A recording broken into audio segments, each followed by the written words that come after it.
Welcome to a special edition of the AwDid. I got my dude here with me today. Got Herman Taylor the third up in the building. We've been trying to drag him out the house for a while. Got me out here. You know, luckily Nissan and cut him some freedom. So, how you doing today, sir? Man, I can't complain, brother. You know, I'm just happy to be on this side of the dirt. Man, we glad to have you here too, man. You know, it's good to see you. So what we gonna talk about today, man? You know, we have so many topics we always talking about from the house. But you know, today we're gonna go live out here to the world and let them hear some of that stuff we'll be talking about. So what you got on your mind today, Taylor? Well, you know, unfortunately it's on my mind every day because I have no other choice but to see it. And what's that? This city of mine, I can say.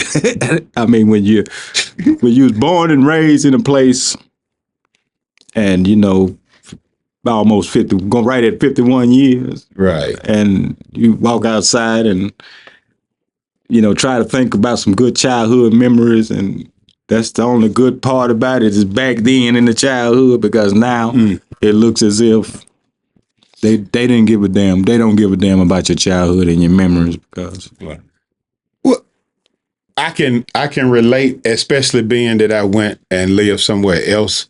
So seeing a city grow, and I'll just say from Atlanta standpoint, that's where I was. Seeing the city grow like Atlanta from almost nothing to exponentially filled with people everywhere, and just the dynamics of that is saddening to come home and not see any progress inside the city. Right. You know, the outskirts seem to be where the investments are headed, but it doesn't seem to be any type of investments being made in the city, which is strange to me again, because, you know, looking at it from a standpoint, coming from Atlanta again, there's a lot of people who drive 30 minutes to an hour to get to work. Right. Whether it be, and that's one way. So whether it be in traffic or not. So for me to know that you have a factory, Nissan, being built, what, 25 years ago? Right, 22 years ago. But you knew about it coming. Yeah. They out there building the thing. Yeah. So why isn't Jackson's leadership trying to say, let's focus on some type of housing that we can put in place to where those people who working at Nissan will be living right here in Jackson. It's only what, 15, 20 minute drive? About 20, 25 minute drive from South Jackson. So, you know, the people out north, probably about 15 minutes. Yeah. But honestly, yeah, I mean, being that it was built in another county, you know, that you have people that drive from Macomb, Batesville, you know what I'm saying? Greenwood, Greenville, that far. And you would think that local municipalities would try to upgrade or provide, you know, housing, like you said, housing and closer. You know, Jackson is a lot closer than these places, so you would think they would have jumped on the bandwagon and say, hey, let's build some. That's what I would have thought. Right, but you know, personally, because it made sense to do so. It's like you got a factory being built, makes cars. They're not going anywhere. Right. You know. Right. So planning and development for your city's infrastructure could have took place on a scale where most of the employees could have been working. Because most of the employees are probably coming out of this area or close to it. Yeah, I mean, you have a degree. You have a lot of them, yeah, and well, I was having a conversation with somebody last night, and they wanted to mention that it's the state fault because they're not properly funding the city. Really? Yeah, and you know, I was going back and forth with them, and I basically told them, no, of course, the state been funding and giving the money, but as we can see, what's been done with the money. You know what I'm saying? I mean, you can probably, it's public records. You can go look for yourself that the state provide X amount of funds for this municipality, but where is the money going? Now, that's a good question. Now, I would say this, rumors, of course, allegedly, if this is correct and true, I'd say they've been taking care of certain people and not taking care of others. Point being, we've heard for 20 some odd years about the Fair Street Development Project. Over 20 years, yeah. Now, I know that before I even moved the second time, you know, because I'm in and out of the city a lot. But before I moved the second time, I remember that being part of the agenda or part of the talks. And what I heard recently, allegedly, they said that the Ferris Street money was there. However, they used it for Fondren, to redevelop Fondren area because somebody needed to make somebody happy to get votes. Now, that's what I heard. Now, that's allegedly, I don't know, but I do know the Fondren area is in Jackson, is it not? Yes, it is. Yeah. So if it is in the city of Jackson and that area for some reason looks developed, it looks cared about. Right. It looks like we actually tried something here, whereas the rest of the city doesn't look like any attempts have been made to do anything. And I know you had access to Lake Hyco because I don't want to hear that dirty water. It didn't kill anything over there. Any animals over there. I bet you the water ain't as dirty as the stuff coming out these pipes. Well, I guess it's safe to say now that it's done with over there. I knew people that actually used to sneak over there to fish. Right. And came out with some nice fish, nice sized fish, a whole lot of fish, and they ate them. And guess what? They still living. So, and the scientists said that the water was dirty. Now, I think we all can agree now that we have internet. Whoever pays the most owns the scientists and what the scientists are going to. Well, you know, it was disturbing, you know, when you said that allegedly that it was just that easy to sway somebody to transfer that money from one area to another so they can stay in office, right? It was just that easy. Hey, if you want to stay in office, put this money over here. Well, can we say it's one person doing the swaying? Because doesn't every dollar that is used in the city have to be approved by the city council? Right. So it's not just one person using it. It's the leaders of the city. Right. So the leaders of the city have taken care of an area. Yeah, see, that brings this question to me about the citizens. Right. You know, once upon a time, we had a thing in life called learning from your mistakes. And I can see that that's a thing of the past because we keep going there every election cycle and putting the same people back in there. Well, and it's like we putting the same people back in there. Nothing against neither one of them. You know, it's the results aren't there. So I mean, just because I can speak intelligently and wear a suit. Wait a minute, hold up. Who speaks intelligent? Both. Most though. You know what I'm saying? Both though. Who? I want to name names. Damn it. I'm not gonna name names. You know, who speaks intelligent? Everybody on the council. Who speaks intelligently? Don't say raw boo boo. You know what I'm saying? Everybody on the council don't talk like that. I'm not saying. Okay, so I'll say this. Not to talk about somebody's dialect and make that seem to be the case. However, it does demonstrate a level of learning and attempt to communicate properly. So I will say this. I think we have decided at some point that we want our politicians to be like us. You know, the average Joe, the person I can talk to and hang out with and have a beer. Right. I don't want that to be my leader. No. Personally. You know, we were having a conversation the other day about who would we vote for. We ain't going to name names or nothing.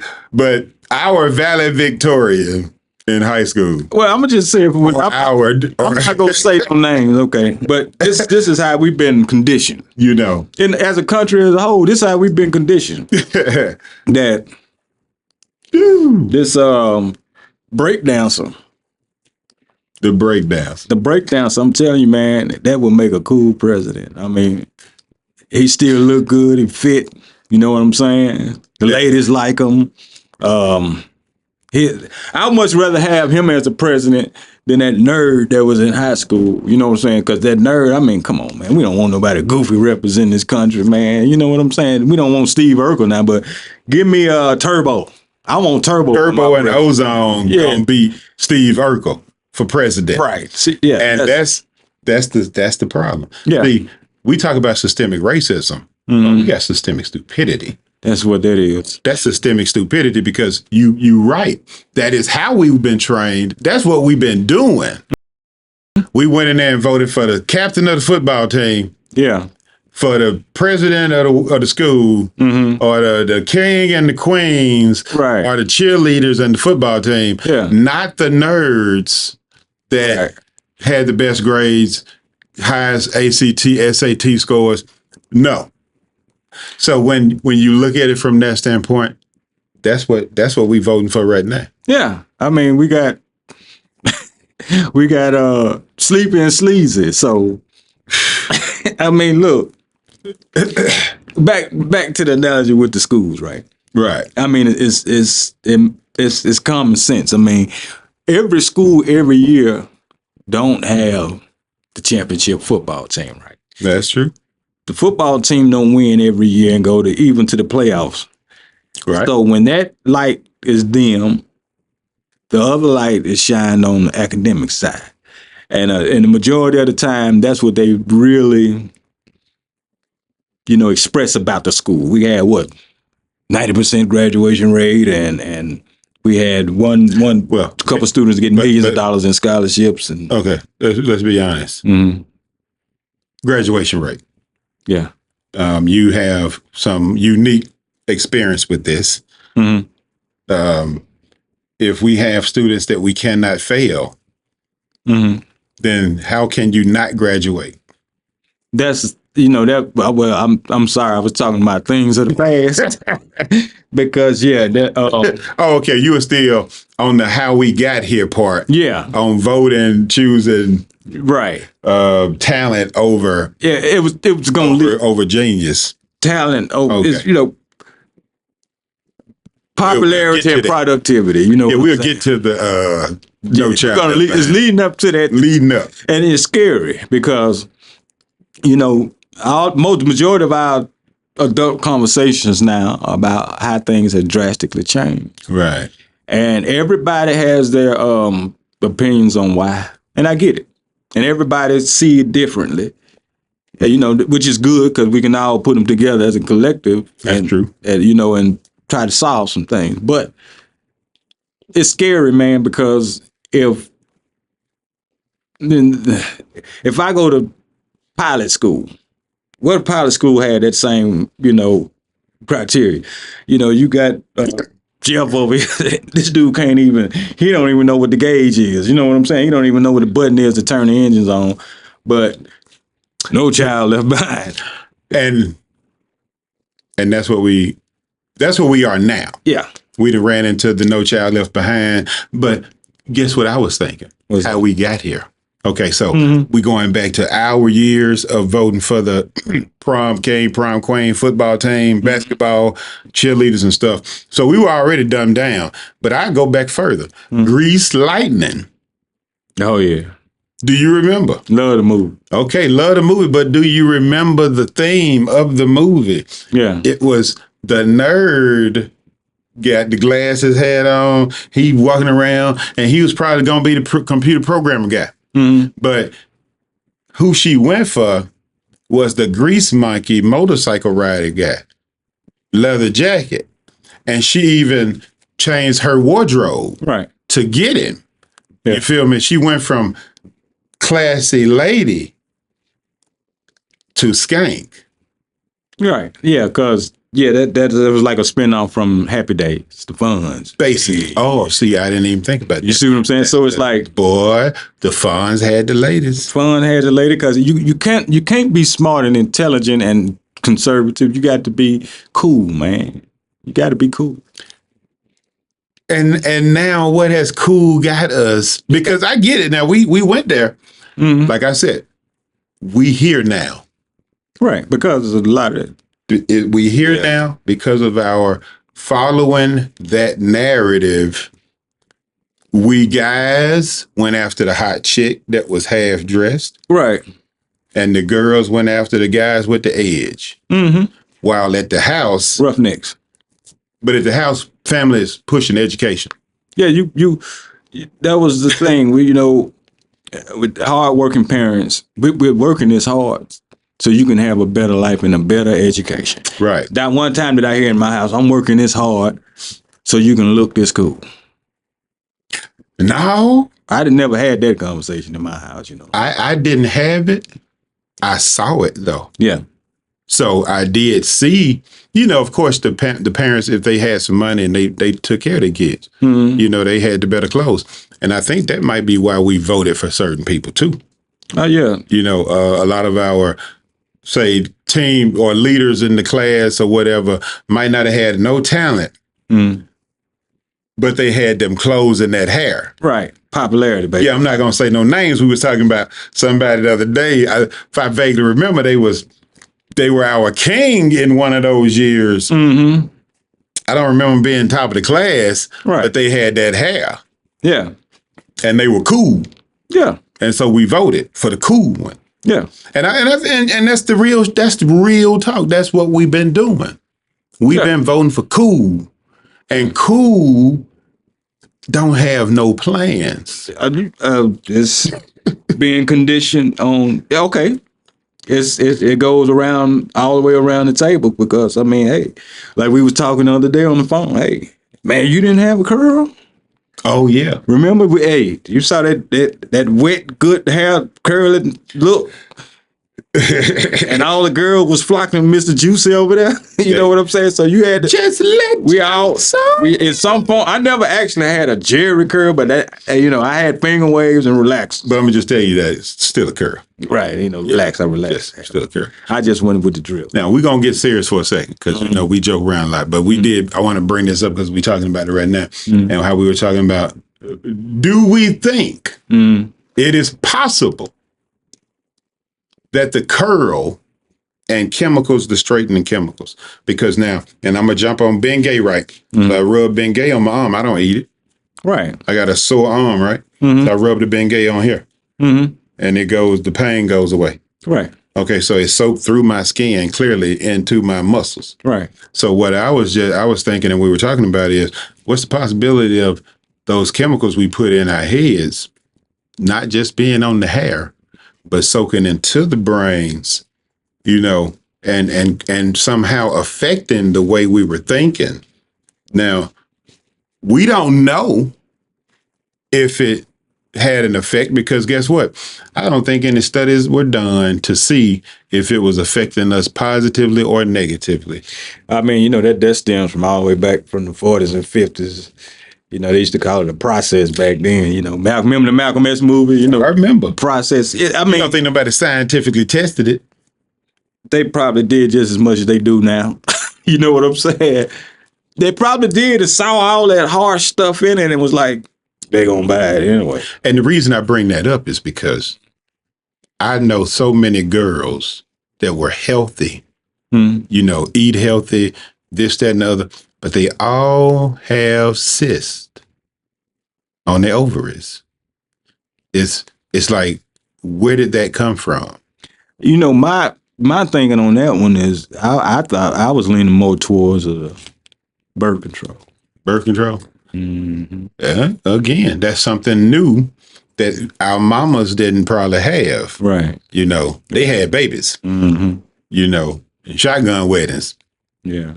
So that, again, one of those things when we're introducing these new chemicals into the body, especially what I look at our ladies, they have so many chemicals they pumping in. I'm talking about from the nail polish to the nail remover to I know, man. I mean, it's a list of stuff that is soaking in, and that's why I said I bring up the Ben Gay thing for a reason. Yeah. It's because we know it soaks in and it can affect the pain you feel it. Mm-hmm. So why aren't we thinking past just that?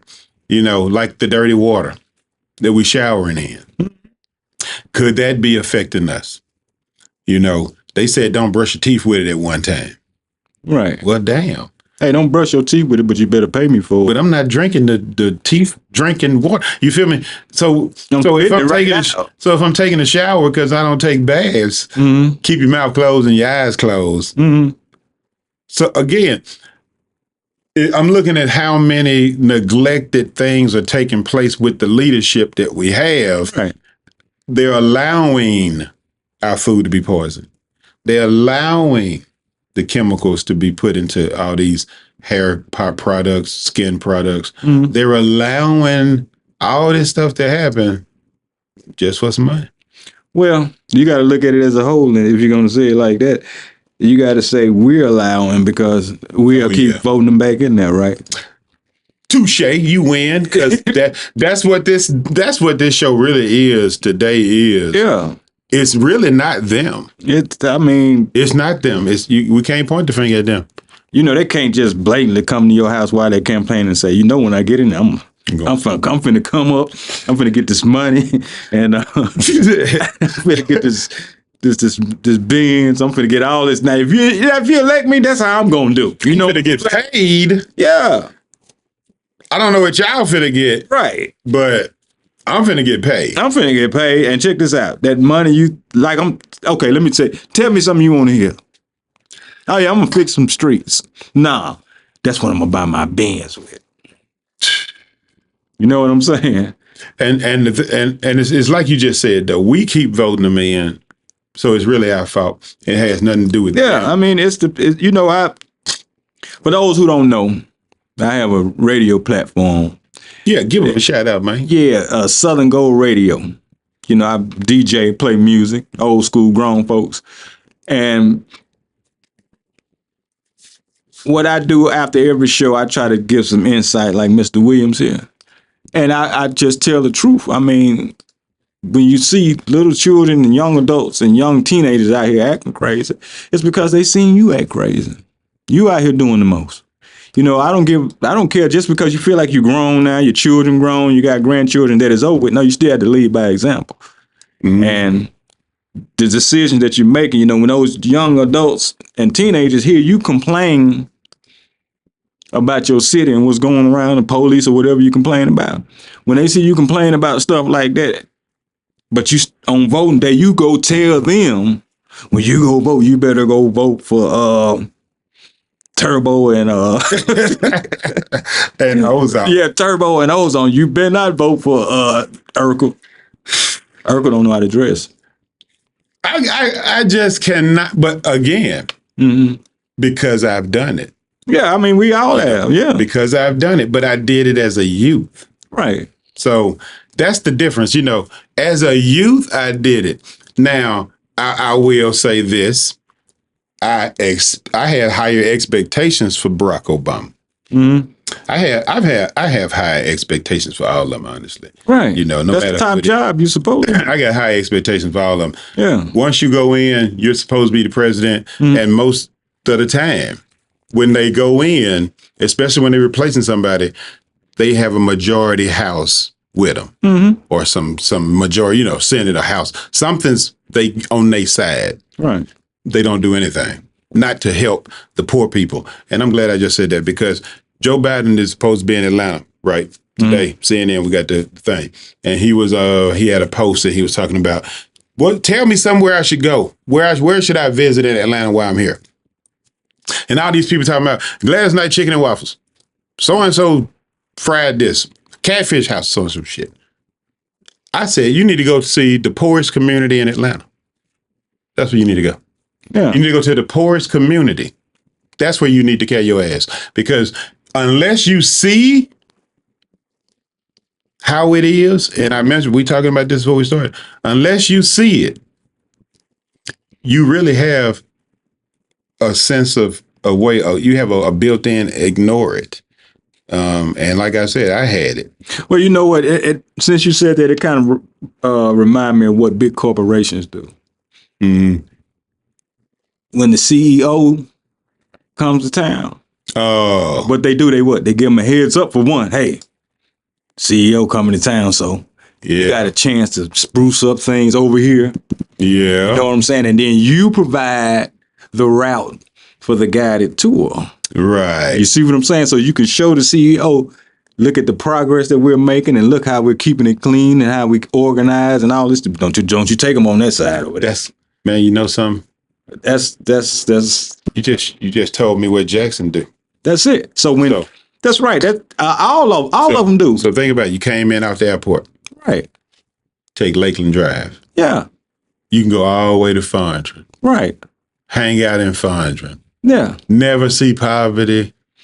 At all. Look, hey, I'm doing right by that federal dollars you're sending me, sir. You can come straight down Lakeland, hit Fondren, and then here's the fader. They finna take you from the hotel and put you on the highway. Yeah, going straight to Madison area or something. Yeah.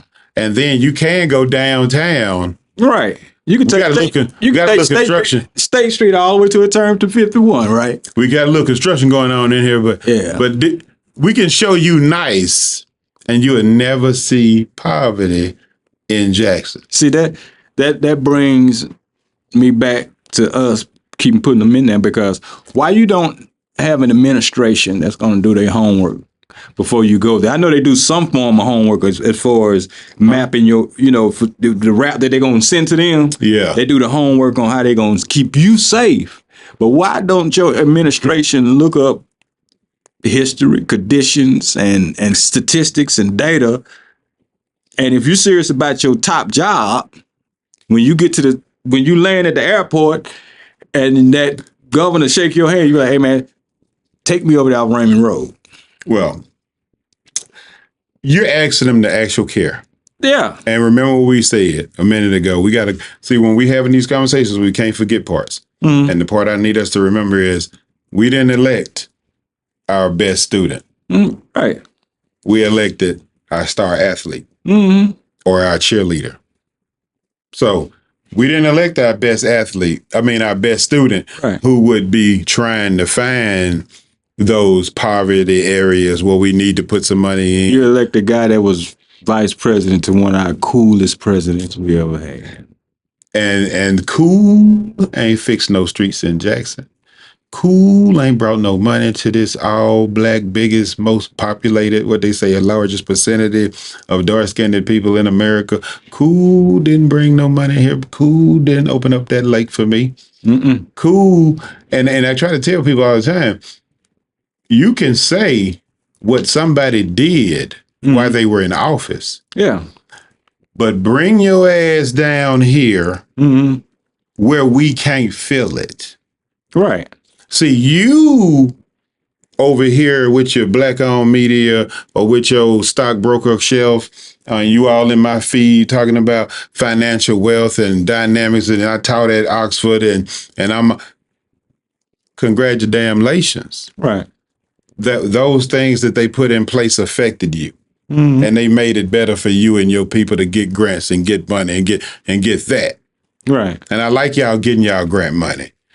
And then you start something that has been done before 5, 6 times, but it's not really changing the dynamics of the community. So I see you prospering, being already at that level. Right.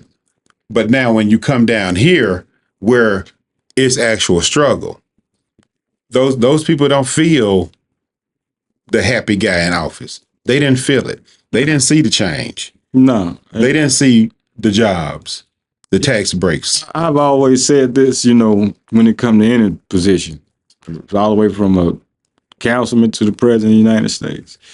Just because of that reason that you said, you got people down here that feel as if there's nothing getting done for them. I understand you're human. You work and you need vacation, don't show me your vacation, man.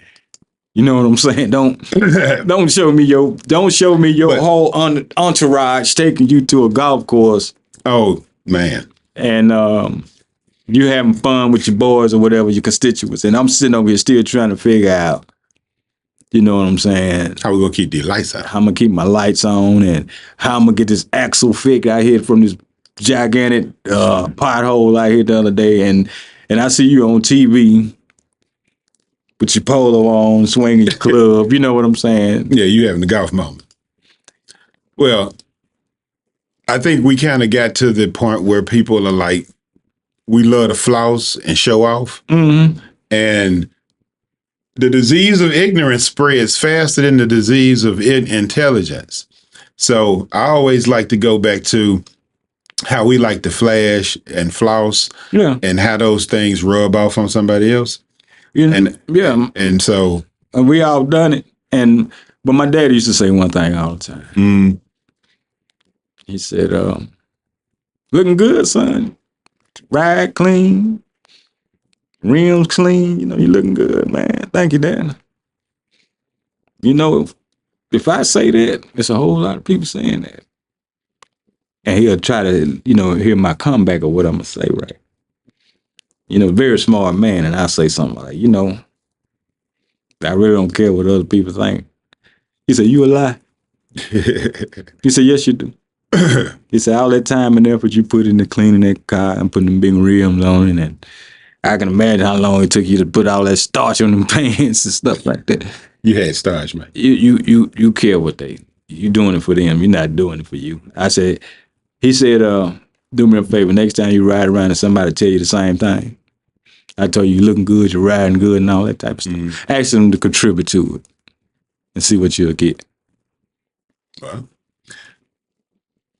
but again, they have so many sayings, and we seem to not pay attention to any of them. One is, and you can see this with your own eyes if you look at the dress code of the billionaire. Yeah. The dress code of the billionaire, that may be a $300 shirt. Guess what? It looked like he got it at Walmart. That might be $400 pants. It just looked like a regular pair of khakis. Yeah. There might be $2,000 shoes. Right. But they just look like regular shoes. It's nothing flashy about what he has on. It may be expensive, which you're a billionaire, I'm probably sure it is, but it's not flashy at all. No. And if you saw him, you wouldn't pick him out to be the billionaire. Well, just you feel me? Just say it for what it is. Billionaires don't wear outfits. That right there. They don't wear outfits. But now, for some reason in our minds, when you come down here to the bottom and go looking up, now we've said this 1,000 times. The more expensive the clothes, the broker they are. Yeah. We done said it 1,000 times. Does it change us? Does it change us? Does it change your mindset? Because now, remember I said it flows up. So you got the billionaire, you can't tell he rich.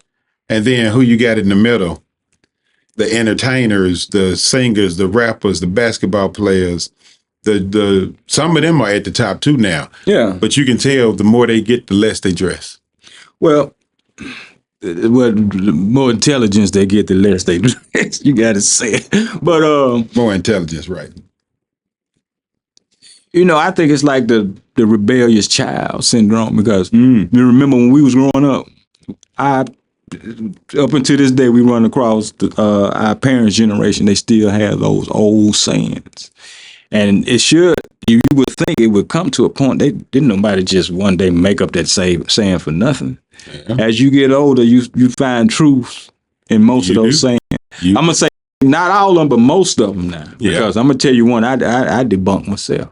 What was that? When they say another man's trash is another man's treasure. That's true. Yeah. Well, that I can believe. I got to say it for what it is. Well, that's true. But I always remember, it was a reason why he threw that shit away. Nah. You know what I'm saying? Okay, now, I'm going to say that's funny. It's funny. And so often, it is found to be true. But let's go back to what we were talking about. Yeah. Let's rewind for a second. Same way our voting skills are. Right. Okay, so we we have bad voting skills. We have no voting skills. We have zero voting skills. I'm gonna have to say I agree, because for the past 40 years, probably 30 of our voting years have been downhill looking. Mm-hmm.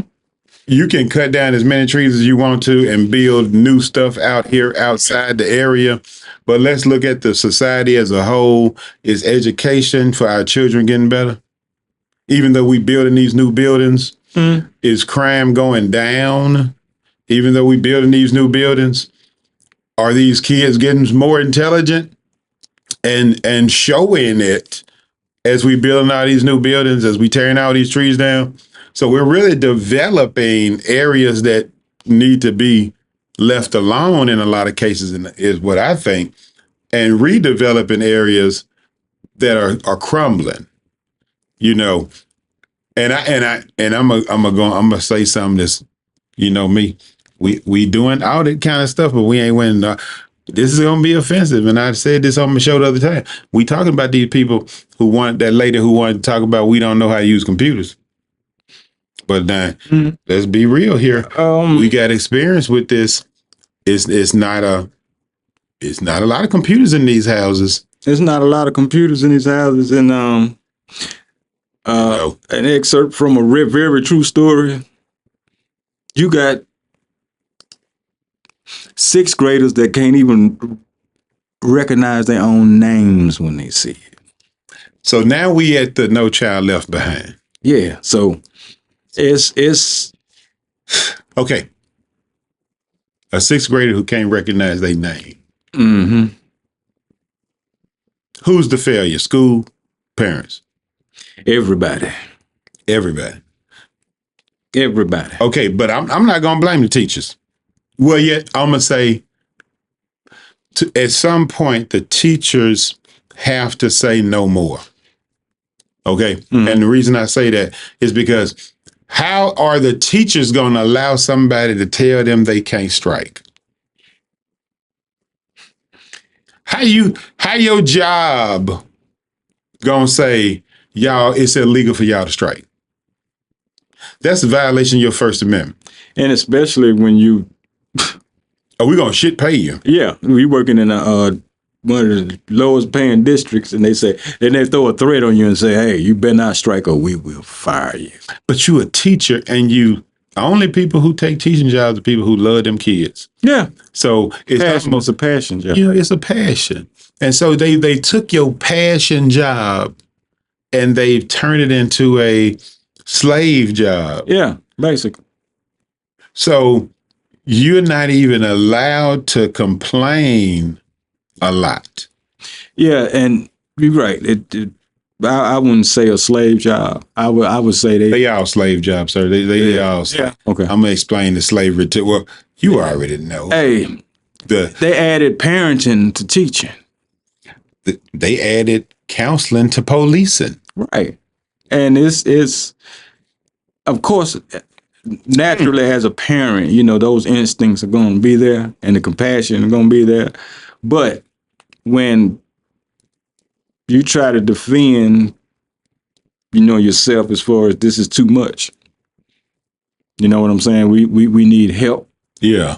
And you're like, no, as a matter of fact, we need you to teach 2 more subjects. No, say. You see what I'm saying? That's how they doing now. But okay, again, at some point the teachers have to say no. And that's where I say the teachers' unions. And see, when I look at the unions, which used to be fighting for the people, I'm starting to think everybody's in the bed with big money. I don't care what level you on, whether it be NAACP, ACLU, all them, whatever them names are, they're supposed to be fighting for the people. I'm thinking y'all are in the pocket of big money too. And I'd like for you to prove me wrong, because there's no way we don't have funds for things that matter. But we got all the money in the world for blowing up shit. So telling me that you're and we'll get into this one too, brother. Telling me you're a group of people who used to now get up there and proudly talk about their faith. We had a Mormon running for president, remember? Mm-hmm. We got the Catholic in office now. We had the Protestants. We had the guy who was fighting about his preacher being, remember the Baragnim? We had the faith has always been displayed, right? Yeah. Who are they following? Honestly, because if who you following in your faith? Yeah. Because none of what you're doing, and you know a man by his fruits. You know, you judge him by their fruits. Y'all are producing wars, famine, and a fight for stuff. So I'll go back to what we said early on in this. We the fools. Yeah. Because we keep voting for more evil. Right. Like we don't have enough potholes. And speaking of faith, you know, and once upon a time they had this thing that they called separation of what? Church and state. But have you ever seen that? Not recently. So even though they say it, I want to hold them to it. Mm-hmm. Because you say separation church and state, but then you bring your church in. Yeah. So I want to know who your church is. Yeah. Why didn't your church pull you to the side and say, hey, you know, we got you, but you can't use us. You know what I'm saying? No, I'm saying I want to know why your church ain't said, hey, y'all funding a whole lot of money to the military. We got all this homeless problem out here. We got this veterans out here on the streets. Well, there's levels to selling your soul. Well, but that's what I'm saying. Even that's why the churches are falling for the money scheme. That's why I said us the problem. Yeah, and we keep giving the money to the churches, don't? Because that's right. And we vote for the politician, mm-hmm. and we get the money to the church. Yeah, and neither one has the interest of the people in mind. So it's us. It's not them. We cannot complain about them. Yeah. I mean, you know, the conversation I'm hearing a lot about churches now is how congregations are dwindling. And my only thing I can see is that with this new generation now, they can read better. They can read better, and they're a little bit harder to manipulate.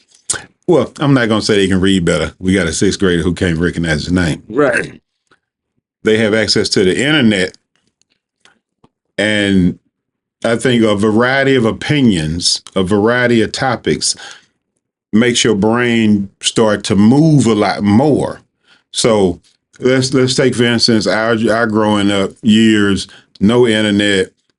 We went to this church, or you went to this church, or this one over here was the crazy people church.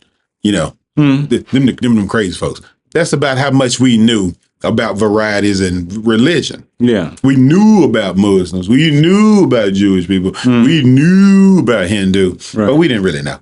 Nah. Just kind of heard about it. We went by the word of mouth. Yeah. You know what I'm saying? And the only thing we knew in this country is that Christian is the way, even though we knew freedom of religion. Right. That's what's strange to me is, if we have freedom of religion, did anybody tell the Christians? Did anybody tell them that? Because a part of their speech, and I don't know if this has always been it, but it has been typed in somewhere. And you know me and them typewriters. It's like they got the only way, and that's the only way. You know, it's based on It's okay. Since you said that, something came to my mind is that this country was founded on what? Christian values. No, it wasn't. That's what they say, right?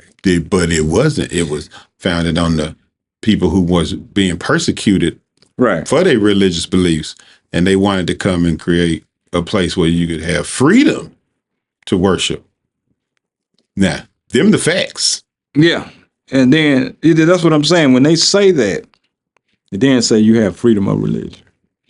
Even though we're founded on Christian values, but you can still come over here and believe what you want to believe. So, hey, what you've been hearing all your life? America is the greatest country in the world.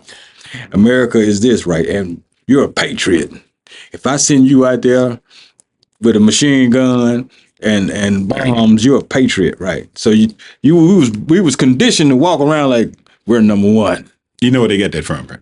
What's that? Germany. Right. So, you know, repeated enough. So when you say you was founded on a Christian values, of course, the very easy to be manipulated, going to be like, well, I don't want to be a Christian. You see what I'm saying? Well, we do have what they call it, a team mindset, I'll say. Right. We want to be a part of the team. We want to be a part of the group. We want to fit in. Mm-hmm. Nobody wants to stand out unless it's standing out dynamically. Like you want to stand out like Jordan, but you don't want to stand out like Urkel. Right. I mean, you don't want to be. You don't want to be Steve Urkel. You want to be Michael Jordan. Now, here's the thing. On the real scheme of things, when it comes to longevity for the human race, who do we need more of? Basketball dunking 360 degrees or